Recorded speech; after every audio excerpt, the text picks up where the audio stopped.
Well, good afternoon. It's so good to have you with me again today. And I have a really interesting guest with me today. So I want you to get your cup of coffee or your glass of tea or whatever and sit down for the next 30 minutes and hear about my guest today. She's Kim Denmark, and she is known as the lady that's walking across the nation to bring awareness to the homeless.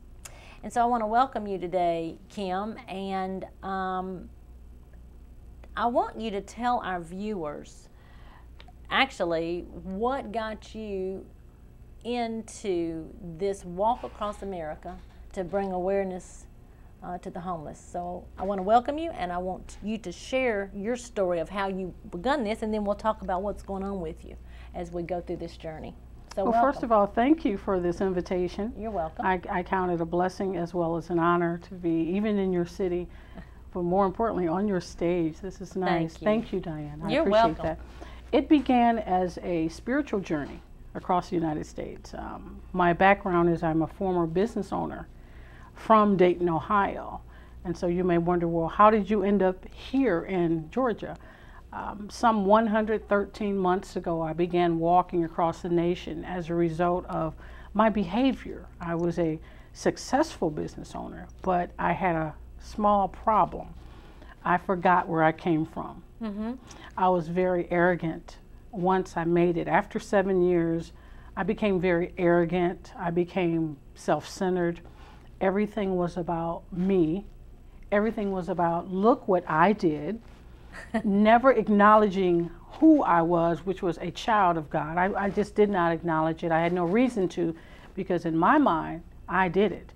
And after a series of years, the abuse that I inflicted on people with my attitude, my personality, looking down on people less fortunate, yes, than myself, God had to step in. And there was no one else but God, because it changed me, it changed my attitude. He got my attention. And the way he got my attention was through sickness. I ended up on my back. Sometime in life we do things and he has to get our attention. I had to lay still, and I could only do that in a prosthetic position, laying flat on my back. And he showed me day after day after day I was not getting better. And it wasn't until my final days of getting worse in my sickness, I had no one else to call. And I just started talking to him. And no one else was in the room. And I said, God, if you're real, if you really are God, I can't see you, but if you're real, you'll heal me. Because I'm going to make a deal with you today. If you heal me, I'll do whatever you want me to do. I'll work for you, God. And then nothing happened. The next night, because nothing happened, I decided he can't hear me. My sin is too great. And I decided to take my life. Oh, wow. And in that very moment, I remember planning what my objective was and what I was going to do. And somehow, Diane, I fell asleep. I fell asleep. I simply had a plan and I fell asleep. And the sleep was so dark and so deep, and I couldn't wake up. And in my sleep, the Lord took me on a journey. And in this journey, he showed me visiting hell. Oh, really? And I was in it. And I remember being there with so many people. You could not count the people. And they had no sex or no gender. They were just a being, a soul. But we were yelling and screaming, and we were calling God's name. And it was a pit, and it was black, and the only light was fire. And the fire were on our bodies, and there was no flesh. I was literally in hell, and I was screaming, and it was painful. And I was calling God's name, and he wasn't hearing me. And I was begging him. I said, God, I don't want this. Please help me, save me. And it seems as though I was there about 2 hours, and I was just running in circles. And in the midst of all that, I looked up. And when I looked up, I saw a vision of me and all the dirt, all the things I had done, all the people that I looked down on. And I began to ask God for a second chance while I was there in hell. I said, God, help me. Don't let me die like this, God, please. But it was too late. I was already there. And I just remember pleading and pleading. And I remember in that vision, there was a homeless man. And I took a handful of change and I threw it at him. He didn't deserve that. But I did it because he offended my community. He made the houses in the community look bad by him begging on that corner. And I just threw change at him. Arrogant, nasty. I remember going to church. And the only reason I went to church was to show off my clothes. I had a beautiful Mercedes, green, it was, and a canary yellow, and I would switch Sundays where to park my fabulous car and walk down the aisle, and I wouldn't put anything in the offering tray because it was about me. And I decided I'm not giving this church anything. Tithe, why? I did this. And God showed me that in that vision. And I began to beg him to forgive me. And he wouldn't let me stop seeing the filth. I even had secrets no one knew about that he let me see. And I didn't want to look at them. But see, when he shows you something, you can't close your eyes.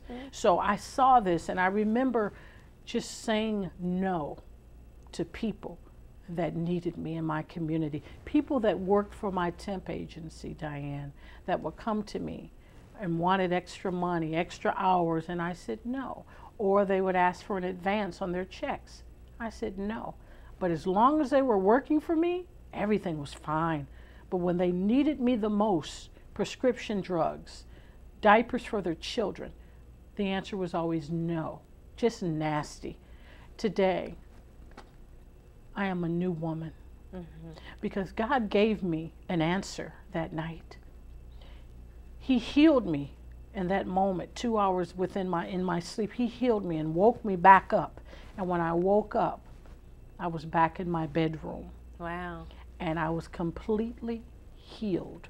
Through a series of just miracles, I was healed. And I was given a direct order, and that was to get up. And I remember arguing. I remember arguing with the Lord saying, I can't get up. I'm sick. That's why I'm in this bed. I can't get up. But I'm hearing this still voice saying, get up. I said, I can't. I'm sick. And then the voice said, Kim, get up.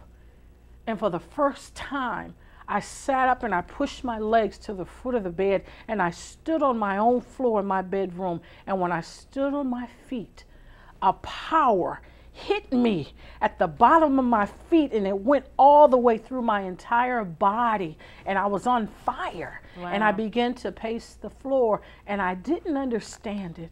And I questioned what I couldn't see. I said, I don't understand. And the Spirit of the Lord, he said, Kim, do you remember the people you abused? And I said, yes. Those were my people. And you will now walk. And I said, walk? I can't walk. He said, yes, walk. I said, God, I can't walk. He said, yes, go, leave. In 24 hours, I got on the phone. I called my friend. I called the mayor. These are friends of mine in Ohio. I said, this is Kim Denmark.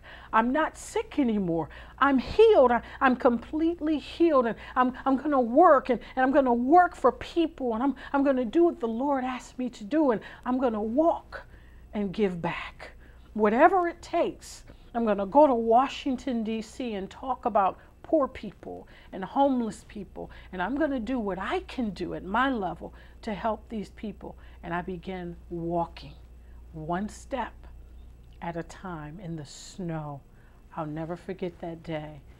The camera showed up and they were following me in the snow, and I was so overweight I would fall down in the snow and my right side would get wet. And I remember the camera people asking me, how do you feel? And I couldn't talk. I just said, I have to walk. And they said, well, where are you going? I said, I'm going across the country to care about people, to help people, to use my intelligence, to use my wisdom. I don't know how I'm going to do it, but I'm going to do something. Wow. So I began just going city to city. Wow. Asking people, what can I do for you today? How can I get you off this corner? How can I help you to stop smoking dope? How can I get you out of this dumpster? How can I get you out of this situation? What can I do? And I began connecting with officials. I began connecting and networking with businesses. I began networking with the media. And I began networking with people for the first time in my life. Real people, both working, non-working, rich, poor, everyone. And explaining while I was walking, and that my goal was to bring attention to homelessness and to tell them about the Lord Jesus Christ. Wow. And that was about 11 years ago, you said? That was 11 years ago, and I can't believe it's been that long. As a result of walking across the nation and walking away from everything, I lost everything. Everything was sold and auctioned. I continued walking. So I became homeless by choice. But all my needs were met. I would meet people on the road that would feed me. I would meet businesses that would put me up for the night. I would meet organizations that would invite me in just to speak on what I was seeing across the nation. And I continued for 11 years until I was given an emergency phone call where all the hundreds and even thousands of people that I've helped came close to home. And we'll talk about that, why I'm here. Now, you came to LaGrange when? 4 years ago, I came through LaGrange walking on foot.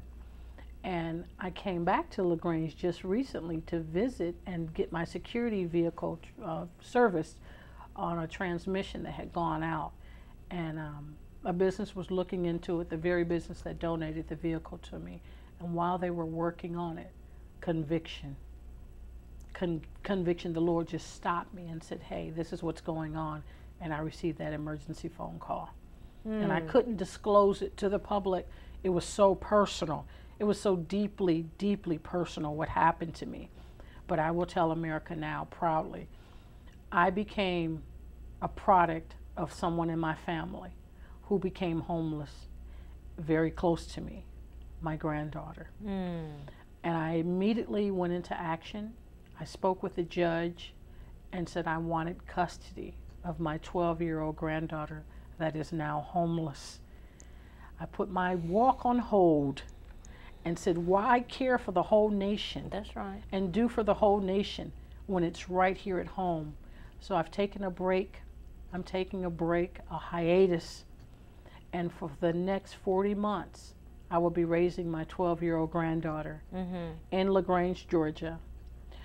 And to do that, I had to get a job, I did get a job. A place to live. I got a place to live. Good deal. And so now she can come and live with grandmother. I'm her grandmother. And I'm very proud of that because I didn't want her to be homeless. I didn't want her to be a product of what I've seen. She is an honor student. Oh, wow. And I don't want her to lose that focus. I had her for 10 years anyway. And my last couple years, my daughter has been raising her. My two daughters have been raising her, but now they're in college full time and they couldn't do it. So they went and let her stay with a relative. Well, that's unnecessary when she has a grandmother that knows just what to do. So that's the bigger part of why I'm in LaGrange and why I have stopped my walk. While I'm stopping my walk, I am working in LaGrange, in Troup County, to see what I can do to help the homeless and to even prevent homelessness here in LaGrange, Georgia. And I'm proud to be here. I'm proud that this is my home now. I get a lot of calls, why did I stop, and where am I? And LaGrange, Georgia is getting on the map because people want to know where I am, and I'm very proud to say I'm in here in LaGrange and That's working good. in LaGrange, working every day. Yeah, well, that's good. Yes. That's good. Now, if you are interested, you can go to, Kim has a couple of websites. It's Kim, K-I-M, Denmark, D-E-N-M-A-R-K, ministries.com, or you can go to just kimdenmark.com, just kimdenmark.com, and either one of those, they interconnect. Is that correct? That is correct. Okay. And you can contact her if you have questions or information that you think Kim might want to know about speaking, whatever, because during this time you are doing a lot of that. I'm doing speaking engagements. I'm doing consultation, which I hope we talk about. Okay. A lot of businesses don't know how to handle the homeless, what to do with the homeless.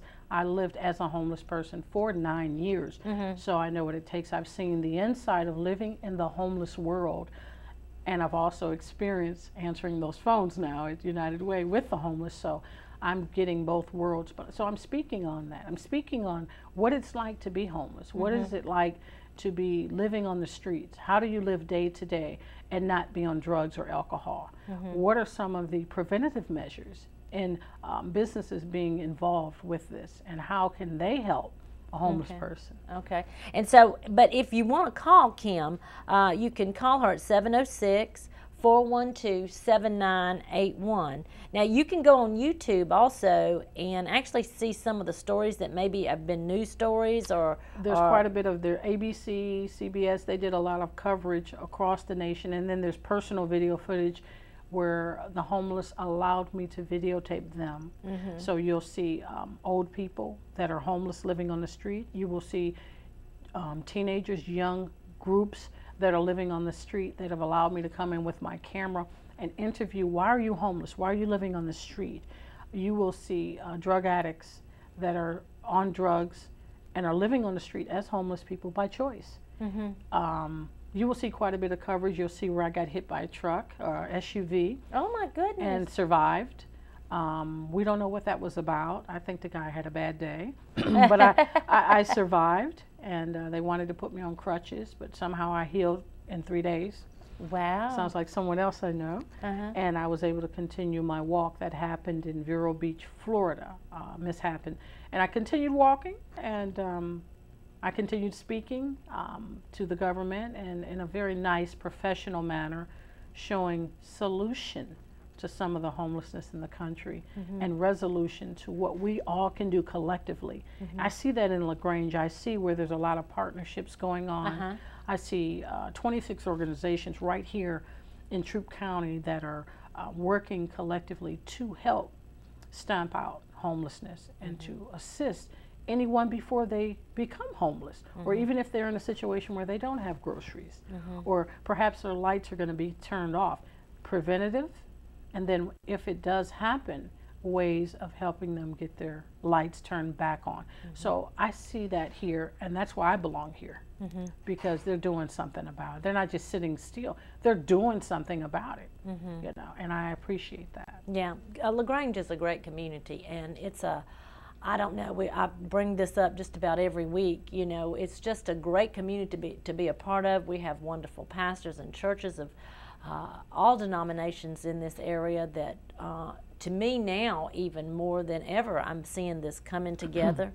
I see the body of Christ being more the body of Christ probably than it's been even in the past, and I'm excited about some of these young guys that are coming in, and some of these pastors that are very open to joining hands with other pastors and saying we can do this thing together. And so I'm excited about that. So we are a unique community. It takes all of us. Yes, it does. It takes the country to wake up the country. It takes all of us, including the ministers and the businesses. And believe it or not, it takes the homeless speaking up. It takes them wanting a different change. It takes them wanting to get involved and asking questions.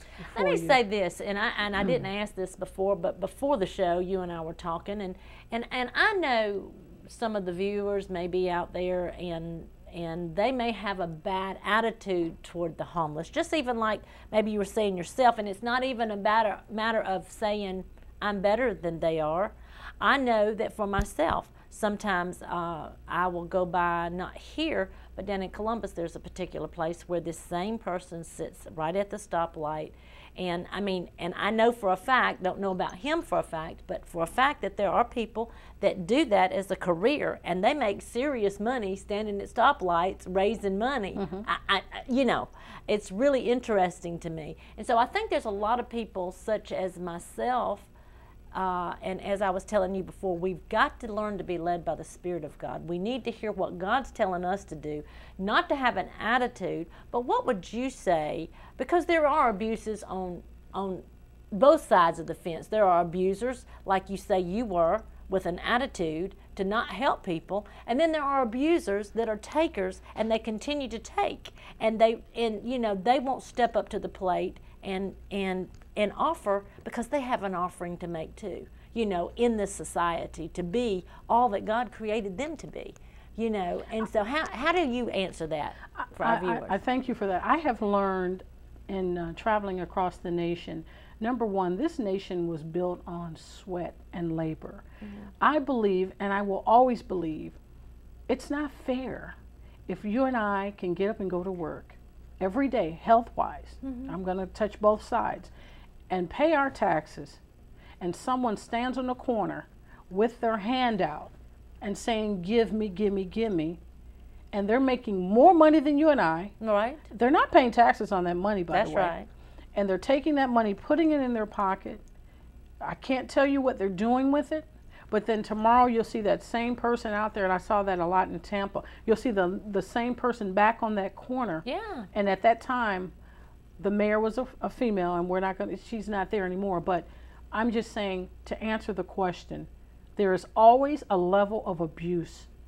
I say this, trust the spirit within you. There is a level of discernment. If you really love God and you trust God, and even if you don't, there is a level of discernment. Why would you take your money out of your pocket that you worked and gave it to a complete stranger because they said they needed it to get something to eat? Mm-hmm. The Bible speaks on, we will have the homeless among us forever. That's right. For some reason, that level it's beyond, above and beyond, because of the abuse. I say trust your spirit, trust your heart. There are a lot of people that may be homeless, mm-hmm. but those aren't you don't see those. You don't see mom just lost her job and the husband left, and so now she has moved in with her mother. Those are homeless people. But the ones that are living in their cars, the ones that are living on the street, there is a level that something is going on, but you have to assess it. You have to sense, where can I fit in? How can I help? I understand why they have agencies now where people can make donations to the agencies, and that homeless person can go to the agency. So now the homeless are complaining, well, I went to the agency and they're out of money.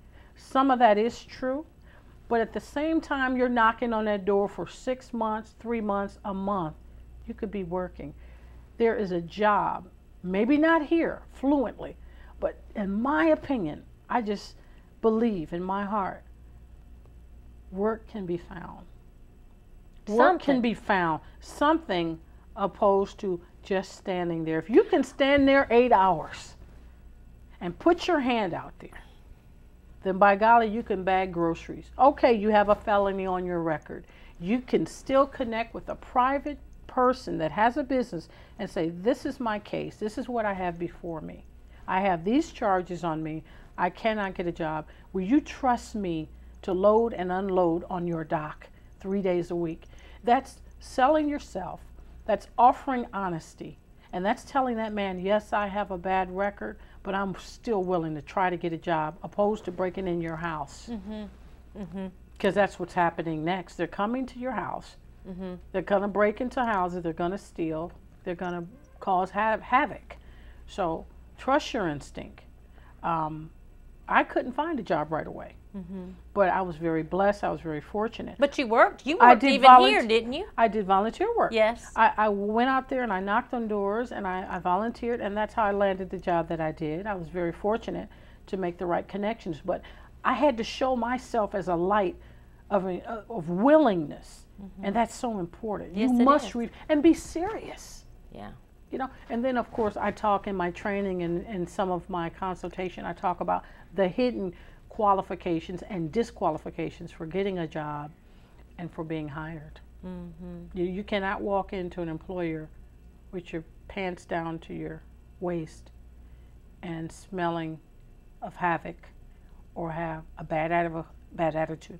you have to prepare yourself for the work world.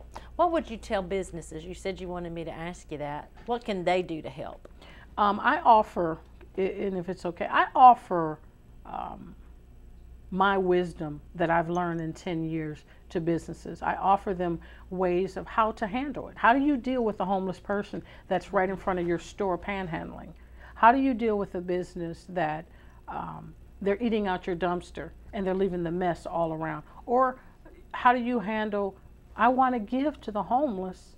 I've given to an agency, but I want to get hands-on with them. I want to get involved with them as well. I teach you how to do that because it is a safety technique. It is a safety measure, and you must never take for granted that that person you're giving to is a safe person. Mm-hmm. And I teach how to handle that. Mm-hmm. I also encourage businesses to partner with agencies that are sensitive about homeless issues. The numbers are not going to go away. They're only going to increase, yes. even in Troup County. Yeah. And the numbers are getting higher and younger. Yes. So we must pay close attention to these young folks. They're living behind hotels. They're living in the woods. And the reason they're living behind hotels is because in the morning they can get free breakfast. Wow. All they have to do is mingle. Mm-hmm. They're bathing at our large Walmarts. Walmart needs to be on alert about that. I was homeless. I did it. I went into the handicapped restroom and filled it with water and washed up. But I had no bad intent. My intent was to stay fresh. I did make money from speaking engagements while I was out there. I also was allowed to work from time to time to do some small odd end jobs. Well, let me. Can you believe we've had 30 minutes already? No. We've only got 2 minutes left, so I want to make sure you get this down. If you want more information, or maybe want to watch what Kim has done on this journey across America, you can go to YouTube and just type in Kim Denmark. You can also go to her website, kimdenmarkministries.com, or you can call her at 706-412-7981, and she'll be glad to arrange a time where she could come and speak to your business if you have an interest, or maybe a church or whatever. So just feel free to call. Kim, I want to thank you. I'd never like to close the broadcast, though. Before I do, I want to offer an extension to you that Jesus Christ loves you. And he loves you so much that over 2,000 years ago, God sent his only son as the final and only sacrifice that we can obtain eternity. And so Jesus Christ loves you that much that when he was hanging on the cross that day, he thought of you. And I love that song. When he was on the cross, I was on his mind, and you were on his mind too. And so right where you are today, maybe you're saying, God, I know you're real, but I just had, like Kim, I'm just not really sure.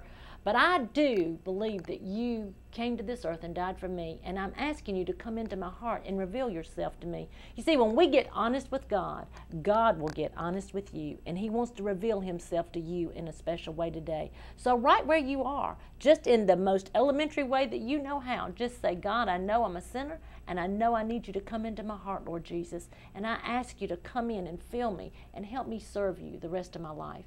If you do that, God will be faithful, and he will come into your heart and come into your spirit and help you get a new direction in life. If you made that decision, call me at 770-309-8635. And remember, you make the difference, because Christ in you is truly the hope of glory. See you next week. Bye-bye now.